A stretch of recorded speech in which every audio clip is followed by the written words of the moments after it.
അതുപോലെ തന്നെ തനത് വരുമാനവുമുള്ള ഒരു പഞ്ചായത്തിന് എങ്ങനെ ഇത്രത്തോളം കാര്യങ്ങൾ ചെയ്യാൻ കഴിയുന്നു എന്നുള്ളത്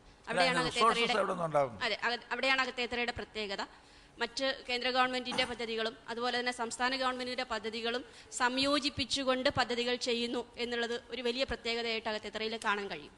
പിന്നെ അകത്തേത്തറയുടെ ഒരു മുദ്രാവാക്യം ഞങ്ങളെ ഇവിടെ ഇരിക്കുന്ന എല്ലാവരെയും മോഹിപ്പിക്കുകയാണ്, വയോജന സൗഹൃദ പഞ്ചായത്ത്. അതിന്റെ ഡീറ്റെയിൽസ് എന്താണ്? അല്ല, നമ്മൾ വയോജന സൗഹൃദ ഗ്രാമം എന്നിട്ട് പഞ്ചായത്ത് തലത്തിൽ ഒരു വയോജന ക്ലബ്ബ് രൂപീകരിക്കാനാണ് ഉദ്ദേശിക്കുന്നത്. വാർഡ് തലത്തിൽ വയോജന ക്ലബ്ബ്, അത് ചാരിറ്റബിൾ സൊസൈറ്റി ആക്ട് രജിസ്റ്റർ. അതിൽ ഒരു സർവേ നടത്തി.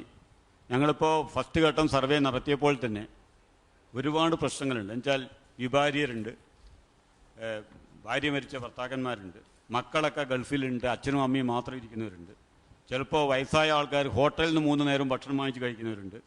അവരൊക്കെ സാമ്പത്തികമായിട്ട് നല്ല ഉള്ളവർക്കാണെങ്കിൽ ഒറ്റപ്പെടൽ അനുഭവിക്കുക. ചിലവർക്ക് സാമ്പത്തികമായി ബുദ്ധിമുട്ടുള്ളവരുണ്ട്. അങ്ങനെയുള്ള സാമ്പത്തികമായ ബുദ്ധിമുട്ടുള്ളവർക്ക് ചികിത്സയ്ക്ക് ആവശ്യമായ സഹായം, ഒരു നേരത്തെ ഭക്ഷണമെങ്കിലും കൊടുക്കണം. പെൻഷൻ കിട്ടാത്തവർക്ക് പെൻഷനുള്ള സംവിധാനം ഉണ്ടാക്കണം. മറ്റ് രീതിയിൽ ഒറ്റപ്പെട്ടു പോകുന്നവരെ അംഗനവാടികളുമായും LP സ്കൂളുകൾ, ഹൈസ്കൂളുകളുമായും അവർ ബന്ധപ്പെടുത്തുക. ഇപ്പോൾ പണ്ടത്തെ മുത്തശ്ശി കഥകളൊന്നും ഇപ്പോൾ കുട്ടികൾ കേൾക്കുന്നില്ല.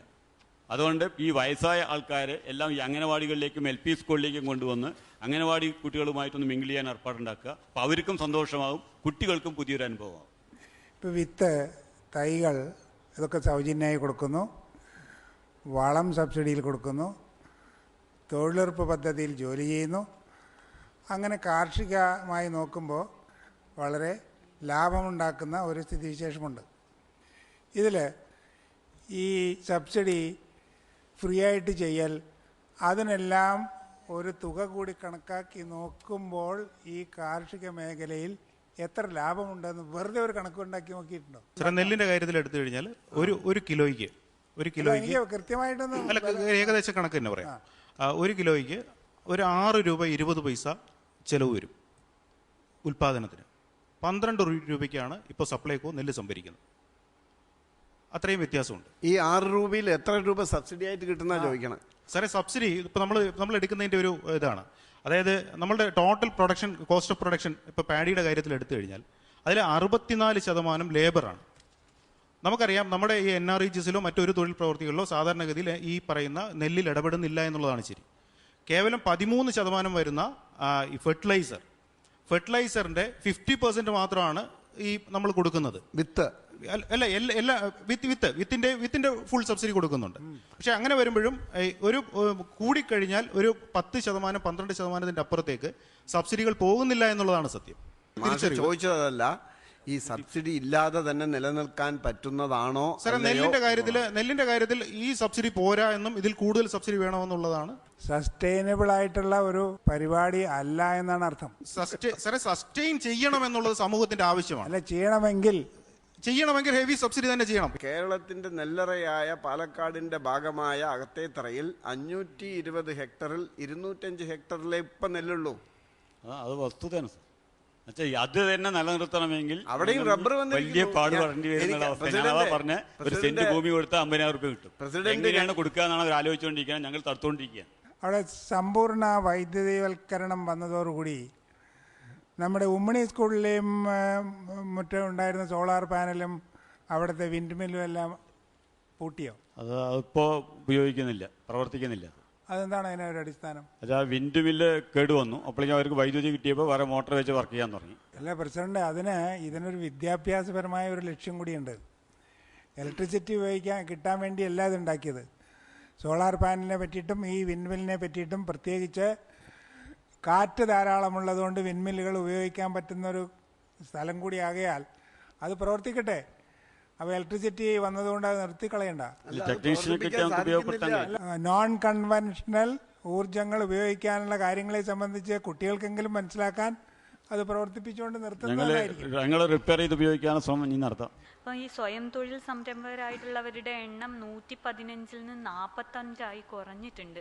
അത് എന്തുകൊണ്ടാണ്? ഇപ്പം അത് ആദായകരമല്ലാത്തതുകൊണ്ട് നിന്നു പോയതാണോ, അതോ തൊഴിലുറപ്പ് പദ്ധതിയിൽ ആൾക്കാരുടെ എണ്ണം കൂടിയിട്ടുണ്ട് അതിലേക്ക് മാറിയതാണോ? എന്തായിരുന്നു ചെയ്തിരുന്നത് കുടുംബശ്രീയുടേത്? 115 എന്നുള്ളത് അത് കഴിഞ്ഞ പേര് പറയാ. എൻ്റെ പേര് നിർമ്മല, ഞാൻ കുടുംബശ്രീ CDS ചെയർപേഴ്സണാണ്. 115 നേരത്തെ കൊടുത്തുകൊണ്ടിരുന്നുള്ള സംരംഭങ്ങളുടെയാണ്. ഇപ്പൊ 45 കൂടി നമ്മൾ കൊടുത്തിട്ടുണ്ട്.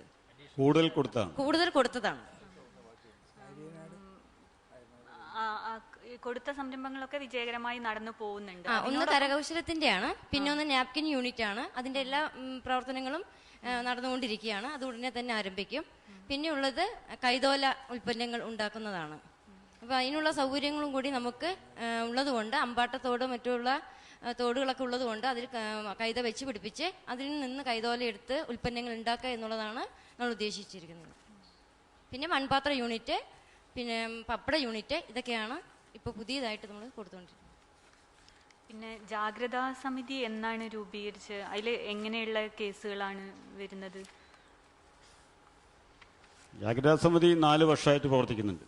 ഞങ്ങൾ പഞ്ചായത്ത് തല ജാഗ്രതാ സമിതിയുണ്ട്, വാർഡ് തല ജാഗ്രതാ സമിതികളുണ്ട്. അപ്പോൾ വാർഡ് തല ജാഗ്രതാ സമിതിയിൽ വരുന്ന കേസുകൾ അവിടെ തീർക്കാൻ കഴിയുന്നത് അവിടെ തീർക്കും. അവിടെ തീർക്കാൻ കഴിയാത്ത കേസുകളാണ് പഞ്ചായത്ത് തലത്തിലേക്ക് വരുന്നത്. എനിക്ക് അവിടുന്ന് ഇപ്പം കേട്ടതെന്ന് 1-2 സംശയം തോന്നിയത്, നിങ്ങൾ ഈ ഓൾഡ് ഏജിന് ഇത്രയും ഇമ്പോർട്ടൻസ് കൊടുക്കുന്നുണ്ടല്ലോ, പിന്നെ പ്രത്യേകിച്ച് നിങ്ങൾ സേവന മേഖലയിൽ മൊത്തം ഫണ്ട്, ബാക്കി ഉൽപ്പാദന മേഖലയും പശ്ചാത്തല മേഖലയും നിങ്ങൾ ഫുൾ ഫണ്ട് ഉപയോഗിക്കുന്നുണ്ട് ഓൾമോസ്റ്റ്. സേവന മേഖലയിൽ നിങ്ങൾ ഇച്ചിരി പുറകോട്ട് ചെലവാക്കുന്ന, ചെറുതായിട്ടൊന്ന് പുറകോട്ട് വയ്ക്കുന്നു. എന്നിട്ട് നിങ്ങൾക്ക് കാശുണ്ട്. എന്തുകൊണ്ട് ഇങ്ങനെ ഒരു പകൽ വീട് നിങ്ങൾ ഇത്രയും പ്രായമുള്ളവർക്ക് വേണ്ടി ഇത്രയും താല്പര്യം എടുക്കപ്പം അവർക്കൊരു പകൽ വീടോ അല്ലെങ്കിൽ ഒരു ഓൾഡ് ഏജ് ഹോമോ എന്തെങ്കിലും തുടങ്ങുന്നതിനെ പറ്റി എന്തുകൊണ്ട് പഞ്ചായത്ത് ആലോചിക്കുന്നില്ല? ഉണ്ടോ? ഞങ്ങളുടെ ഈ നയരേഖയിലുണ്ട്. എന്താ വെച്ചാൽ അവിടെ പകൽ വീട് ആവശ്യമുള്ളവരുണ്ട് എന്ന് കണ്ടെത്തിയാൽ അതിനുവേണ്ടി പകൽ വീട് ഉണ്ടാക്കണം എന്ന പ്രോജക്റ്റിന്റെ ഭാഗമായിട്ട് ഞങ്ങളുടെ ഇതിൽ പറയുന്നുണ്ട്. വളരെ നൂതനമായി എനിക്ക് തോന്നിയത് പൗരാവകാശ രേഖ 2009. ഇത് പഞ്ചായത്തിൽ ഉള്ള എല്ലാ പൗരന്മാർക്കും വേണ്ടിയിട്ടും അവരുടെ അറിവിനും വേണ്ടിയിട്ടാണോ? അത് എല്ലാ വീട്ടുകളിലും ഞങ്ങൾ എത്തിച്ചു കൊടുത്തിട്ടുണ്ട്. എല്ലാ വീടുകളിലും വെച്ചാൽ ഞങ്ങൾ 2007 അടിച്ചു, 2008 അടിച്ചു, 2009 അപ്ഡേറ്റ് ചെയ്തു. എന്നിട്ട് എല്ലാ വീട്ടുകളിലേക്കും ഇത് കൊടുക്കുക. ഞങ്ങളുടെ മത്സ്യകൃഷിയുടെ ഇതുണ്ട്. ഞങ്ങളുടെ ഒരു കാരണവർ, പഞ്ചായത്ത് മെമ്പർ കാരണവർ വന്നിട്ടുണ്ട്. ശബരിയാശ്രമം എന്ന ഒരു ഓർഫനേജ് ഉണ്ട്, ഗാന്ധിജി ഉണ്ടാക്കിയതാണ്. അതിൽ 40 അനാഥ കുട്ടികളുണ്ട്. അതിന്റെ മാനേജിംഗ് കമ്മിറ്റി ചെയർമാനാണ്. കഴിഞ്ഞ പ്രാവശ്യം കാണിച്ചത്. ആ കുളം ഒരു 1.25 ഏക്കറുകളുണ്ട് ശബരിയാശ്രമത്തിൻ്റെ അകത്ത്. 1929 ആശ്രമം സ്ഥാപിച്ച ശേഷം അതൊരു പടുകുഴിയായിട്ട് ഇന്ന് വരെ ഒരാളും ശ്രദ്ധിച്ചിട്ടില്ല. സംസ്ഥാന ഗവൺമെൻറ്റോ സെൻട്രൽ ഗവൺമെൻറ്റോ മറ്റെന്തെങ്കിലും സംഘടനകളോ അത് ശ്രദ്ധിച്ചിട്ടില്ല. ഈ വർഷം ബ്ലോക്ക് പഞ്ചായത്തിൻ്റെ സഹായത്തോടുകൂടി ആ കുളം വൃത്തിയാക്കി സൈഡൊക്കെ കെട്ടി സിൽട്ടൊക്കെ റിമൂവ് ചെയ്ത് മത്സ്യം അതിൽ വളർത്താൻ വിട്ടു. 4500 രൂപയുടെ മത്സ്യം ഒരു വർഷം കൊണ്ട് അത് കട്ടുകൊണ്ടുപോയ മത്സ്യം കഴിച്ച് ബാക്കി വിറ്റതാണ്. ഈ കുളങ്ങളെ നന്നാക്കാൻ പഞ്ചായത്ത് തൊഴിലുറപ്പിലെ ആൾക്കാരെ ഉപയോഗപ്പെടുത്തിയിട്ടുണ്ട്. എങ്ങനെയുണ്ടായിരുന്നു? വളരെ നന്നായിരുന്നു. ഞങ്ങൾക്ക് പുതിയ ഒരു അനുഭവം, കുറെ കൂടി കാര്യങ്ങൾ ചെയ്യാനുള്ള പ്രേരണ ഈ ഗ്രീൻ കേരള എക്സ്പ്രസിലൂടെ ലഭിച്ചിട്ടുണ്ട്. ഞങ്ങൾക്ക് മാത്രമല്ല, കേരളത്തിലെ എല്ലാ പഞ്ചായത്തുകൾക്കും ലഭിച്ചിട്ടുണ്ടാവുന്നതാണ് എൻ്റെ വിശ്വാസം. ഇനി നമുക്ക് മാർക്സ് അറിയാനുള്ള സമയമാണ്. കണ്ട മാഷെ? 15-ൽ 13. 15-ൽ 13. 10-ൽ 9. 10-ൽ 8. 10-ൽ 8. 10-ൽ 8. ഇനി പഞ്ചായത്ത് സന്ദർശിച്ച ജൂറി അംഗങ്ങൾ ഇട്ട മാർക്സ് ആണ്. 20-ലാണ് ഈ മാർക്സ്. 10 മാർക്ക് പഞ്ചായത്ത് പ്രാഥമിക കർത്തവ്യങ്ങൾ നിർവഹിക്കുന്നതിനുള്ളതും 10 മാർക്ക് ഓവറോൾ അസസ്മെന്റിന്റെയാണ്. നിർമ്മല മാം. പഞ്ചായത്തിന്റെ പ്രാഥമിക കർത്തവ്യ നിർവഹണത്തിന് ഞങ്ങൾ 10-ൽ 9.4 കൊടുത്തേക്കുന്നത്. അതുപോലെ ഓവറോൾ പഞ്ചായത്തിന്റെ പ്രവർത്തനത്തിന് 10-ൽ 9. അകത്തേത്തറ ഗ്രാമപഞ്ചായത്തിന് 90-ൽ 77.4 മാർക്സ് ആണ് ലഭിച്ചിരിക്കുന്നത്. അകത്തേത്തറ ഗ്രാമപഞ്ചായത്ത് നടത്തുന്ന പ്രവർത്തനങ്ങൾ നിങ്ങൾക്ക് ഇഷ്ടപ്പെട്ടെങ്കിൽ തീർച്ചയായും ഇവർക്ക് SMS അയക്കുക.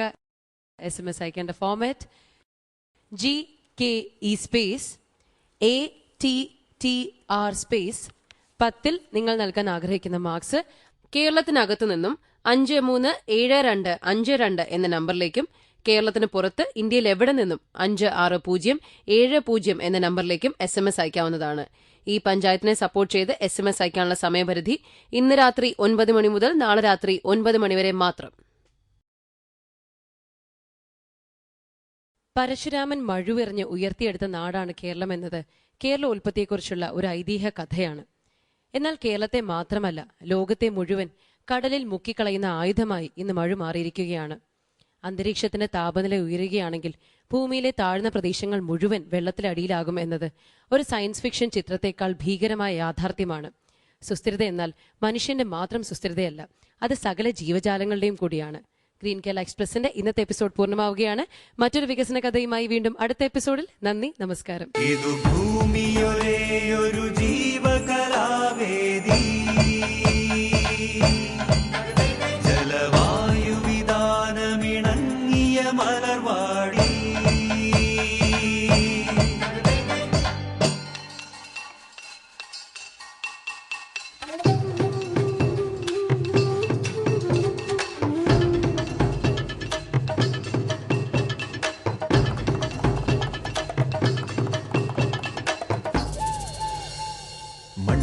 തെളിവിണ്ണിൽ കരിമൂടിയാകെ നിറഞ്ഞൊരു കാലം, ജീവൻ വിറയോലും ഒരു കെടുകാലം. കുന്നും പുഴമണലും ചെറുനാണയത്തിനു വിത്തുതുലയ്ക്കും നെഞ്ചിൽ കനിവില്ലാത്തൊരു കളിയല്ലോ. ചെറുനേരം കഴിയാനായി വീണു കിട്ടിയ വരവിതു നാം പോകുമ്പോൾ കൈമാറിപ്പോവേണം. ചെറുനേരം കഴിയാനായി വീണു കിട്ടിയ വരവിതു നാം പോകുമ്പോൾ കൈമാറിപ്പോവേണം. കുഞ്ഞിക്കാലാലിന്നീ മുറ്റത്തോടുന്നോ കുഞ്ഞുങ്ങൾക്കായി നാം ഈ ലോകം നൽകേണ്ടേ. കുഞ്ഞിക്കാലാലിന്നീ മുറ്റത്തോടുന്നോ കുഞ്ഞുങ്ങൾക്കായി നാം ഈ ലോകം നൽകേണ്ടേ.